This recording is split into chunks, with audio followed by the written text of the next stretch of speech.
അങ്ങനെ കാത്തിരിപ്പിനൊടുവിൽ rifle club എന്ന ചിത്രത്തിൻ്റെ ആദ്യ പ്രിവ്യൂ റിപ്പോർട്ടൊക്കെ പുറത്തുവന്നുകൊണ്ടിരിക്കുകയാണ്. ആ ഒരു അപ്ഡേഷനാണ് ഇന്നൊരു വീഡിയോ ഭാഗത്ത്.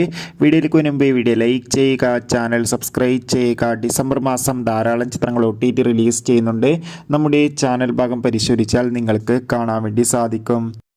ആഷിഖ് അബുവിൻ്റെ സംവിധാനത്തിൽ വിജയരാഘവൻ, ദിനേശ് പോത്തൻ, ദർശന രാജേന്ദ്രൻ, പൊന്നമ്മ എന്നൊക്കെ പ്രധാന കഥാപാത്രങ്ങളായെത്തി നാളെ റിലീസ് ചെയ്യാൻ പോകുന്ന ചിത്രമാണ് റൈഫിൾ ക്ലബ്ബ്.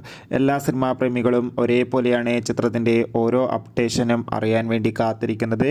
ഫൈനലി ചിത്രത്തിൻ്റെ ഏറ്റവും പ്രധാനപ്പെട്ട പ്രിവ്യൂ റിപ്പോർട്ടൊക്കെ പുറത്തുവന്നിരിക്കുകയാണ്. ചിത്രത്തിൻ്റെ പ്രിവ്യൂ റിപ്പോർട്ടിൽ സൂചിപ്പിക്കുന്നത് ചിത്രം മികച്ചൊരു ആക്ഷൻ ത്രില്ലറാണെന്നും ചിത്രത്തിൽ എല്ലാവരുടെയും നല്ല മികച്ച അഭിനയം തന്നെ കാണാൻ വേണ്ടി സാധിക്കുന്നുണ്ടെന്നും ഒപ്പം ചിത്രം മികച്ചൊരു മസ്റ്റ് തിയേറ്റർ എക്സ്പീരിയൻസ് ആണെന്നും എന്തായാലും കാത്തിരിക്കാം. കൂടുതൽ അപ്ഡേഷൻ അറിയാൻ വേണ്ടി എത്ര പേരാണ് ഈ ചിത്രത്തിൻ്റെ റിലീസിനായി കാത്തിരിക്കുന്നത് തീർച്ചയായും കമൻറ്റ് ബോക്സിൽ രേഖപ്പെടുത്തുക. അടുത്തൊരു വീഡിയോയിൽ കാണും വരെ ഏവർക്കും ബൈ ബൈ.